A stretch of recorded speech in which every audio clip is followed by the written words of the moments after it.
What's going on, guys? So I am back in the kitchen to do another cooking video, something I've never had before. So this is a first for me. We'll see how they come out. These are called corn oysters. All right, really simple recipe, pretty basic here. As far as ingredients, on the back there I combined a couple of the dry ingredients together. It is 2 tablespoons all-purpose flour, a pinch of salt, and a 1/4 teaspoon of black pepper. On the left of that we have just some vegetable oil. It says 2 to 4 tablespoons. So I just did 3. And then down here, same thing for the butter, 2 to 4 tablespoons, so I just did 3 as well. Then we need 1 egg separated. All right, so I have just the egg yolk in here and the egg whites in there. The last ingredient is corn. Now this says fresh grated corn, and when I when I read that, I immediately pictured bloody fingertips trying to take each corn kernel and use a grater. Clearly that's not what you're supposed to do. It says it's totally fine to use thawed, frozen, or canned corn. All you have to do is drain it very well and then chop it up.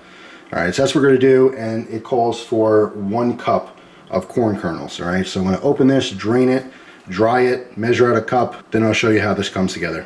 Alright, so we have 1 cup of the corn kernels. Seems to be about 3/4 of the can. Alright, I have the salt in here because of this, you know, huge curve in the blade. I'm going to use a rocking motion when chopping this. Alright, so of course wash your hands if I didn't already mention that. Go ahead and get all those kernels out.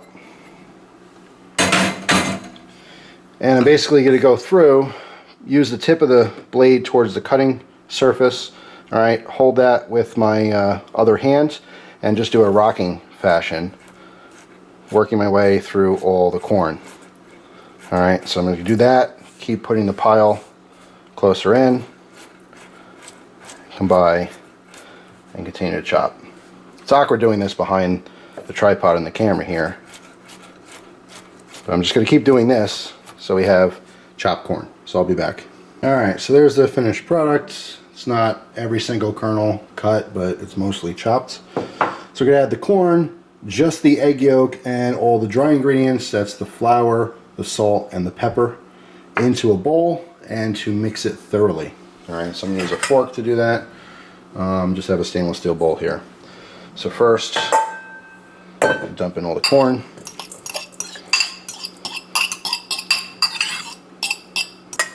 Alright, I'm going to dump in just the egg yolk and all the dry ingredients. And we're going to mix that all together very well.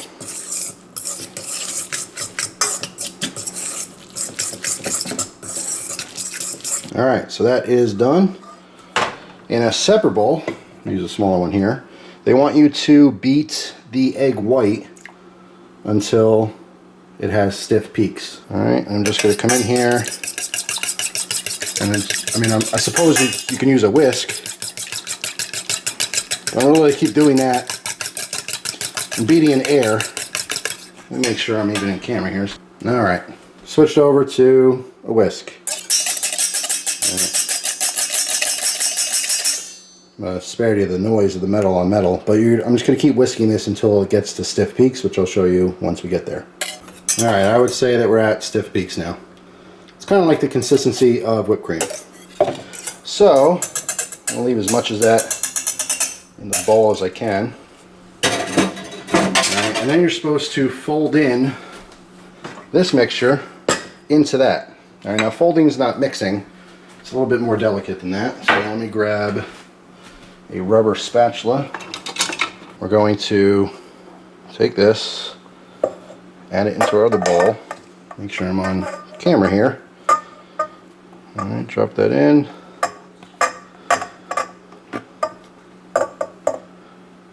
Make sure you get all of it. Again, we're only working with 1 egg here, so whoops, there's plenty more in the bowl. Okay.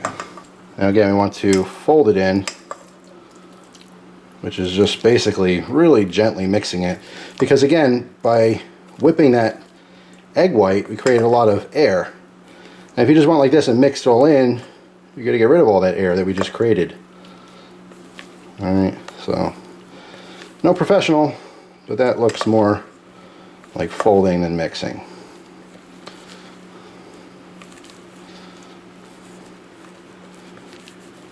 Okay. Almost done. Alright, that looks pretty incorporated. Alright, so now we're on to the frying pan. We're supposed to use half the butter and half the oil. Alright, so I'm just going to eyeball that. And the butter, going to cut in half. It's about 1.5 tablespoons to 2 tablespoons of both. And turn this on high heat. I want this to get super hot. Obviously we're going to mix it up in the pan a little bit. And right before smoking point, when it's super hot, we're going to be able to drop in some of this batter. Alright, doesn't really say how big to make them, so we're going to make 2 or 3 I guess at a time. And you know, once they're cooking for about 1.5 to 2 minutes, you're supposed to flip them to the other side, almost like a pancake or something. Alright, so the butter and oil is already melted, and it's just starting to brown. So I'm going to go ahead, switch to a spoon, and drop in little lumps, I guess. One too close together. I'm actually going to tilt that a little bit. We'll do one more.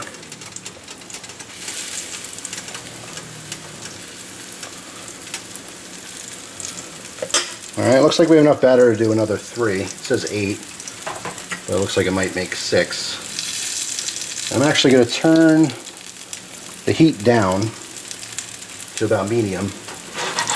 Doesn't say to do that, but I don't want anything burning here. Let this cook for about 1 minute and flip them over. Alright, so it's been 1 minute and the butter and oil got pretty dark, so hopefully it's not burning. Go ahead and flip these. Well, it's dark, but not burnt. Probably could have done about 45 seconds or so.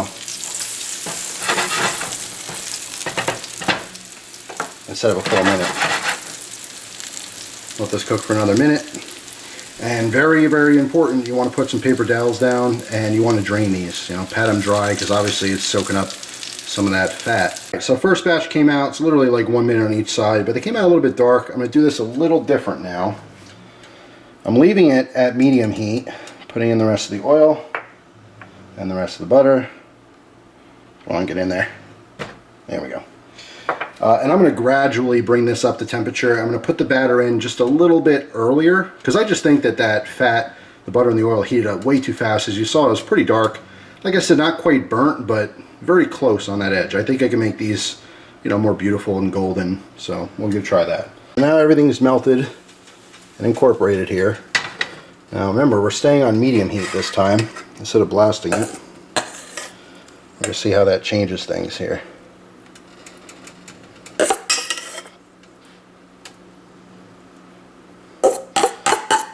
Looks like there's just enough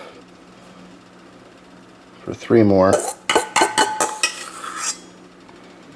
That one a little bit bigger. Spread these out a little bit. There we go.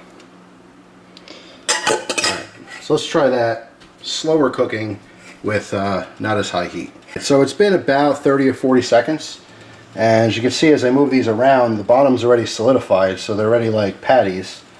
But it's cooking a lot slower than the other ones, so I think it might take, you know, 2 to 3 minutes per side. But I have a feeling this is going to work out a little bit better. So it's been exactly 2 minutes. I'm going to go ahead and try to flip these. I mean, as soon as they get solidified, you could probably maneuver them. You got to be careful. I did want to note that although it's not in the recipe, at this point you can probably flavor these any way you want. I was thinking like smoked paprika, a little pinch on top of each one would be awesome. Or if you want to make it spicy, right now would be the time to add some chili powder, whatever you happen to like. So what we'll do is I'm going to use the rubber spatula to hold the end so it doesn't move around too much when I'm flipping. Yeah, see, it's just barely cooked, but it's not golden yet. That's alright, because we're going to come back and flip these again as the other side cooks. Alright, so it's a little bit more stable and easier to work with.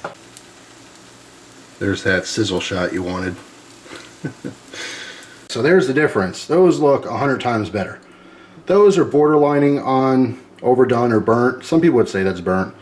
It's close, very close. These are perfectly golden. So I'm gonna let these cool down a little bit. I'm actually gonna put more paper towels on top to drain as much of that fat and oil off of it because it's not necessary. And then we're gonna try it. So they are drained and cooled off. Let's get a little zoom action. Again, I think the one on the left came out perfect. Those are nice and golden. This one's a little bit on the dark side, but we're gonna see if they have any difference in texture. I'm sure they'll taste the same.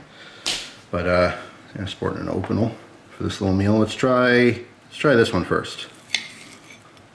All right, give that a little shot. You can see just a little corn in there. Looks like a pancake type texture, but we'll see. All right, well, that is awesome. Really, really good. It's just a corn fritter. I mean, I can't differentiate anything from that between like a fried corn fritter other than it's flat. It's relatively easy to make. Like I said, I would probably double or triple the ingredients to make a larger batch. This is recommended to be eaten as a side dish to accompany some kind of meat. So instead of having just plain old corn on the side, you have something like this. I would definitely hit these with salt as well as soon as they come out, just like French fries or something like that. It's the only thing that's lacking is just a little bit of that extra salt. But it's really good. I just want to see if there's a difference with the other one being cooked faster with higher heat. Try a little bit of that. Nope, it made no difference whatsoever. Just happens to be darker. So whatever you prefer, I think it's easier to cook without burning by doing it lower and slower. But anyway, these are awesome. I'm not going to finish these just because this is not on my diet plan. I'm making these for Christina. Just saw the recipe, wanted to tinker with it. It was pretty easy. I had everything in the house already. I would say most people have all these ingredients. You probably have flour in the house. You have salt and pepper. You have an egg. Just a can of corn might be hit or miss. Some people store corn all the time. Some people don't. But really, really simple. I mean, super cheap too. As far as a corn side dish, I think it's a cool option, just something different. It also said like if you want to eat this by itself to make bigger ones, so you can make like a much larger one, like, you know, full pancake size, I guess, have one or two of those and a salad on the side or something.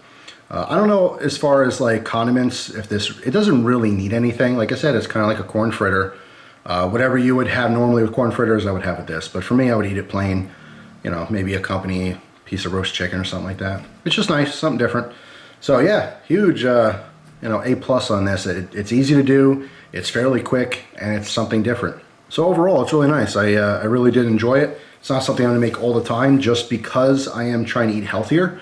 Having just some corn on the side is a much healthier option than the corn that's fried in butter and oil. There was a lot of fat. I think that's totally unnecessary. You could have probably used half of the oil and half of the butter and brown these in the pan just the same. So I wouldn't go directly by that recipe. Just put enough fat in the pan so it's not gonna stick, and so you get a nice crispy, you know, outside. But that's it. That is corn oysters. I think they came out pretty good. So let me know what you think down below. Is there a version of this? Do you already make this? You know, people all across the country and all across the world, this might be something you have all the time. I've never had this. Like I said, I've had corn fritters, which were usually, you know, very similar thing, but just in small meatball-sized pieces. The outside was extra, you know, crispy and crunchy, and the inside was just this kind of corn mush, which was delicious. I mean, mush doesn't sound good, but yeah, I love corn fritters. I haven't had them in a long time. This is just a different departure from that, but pretty cool. So thanks for watching. Hope you guys enjoyed the video, and I'll see you tomorrow with another one. Take care.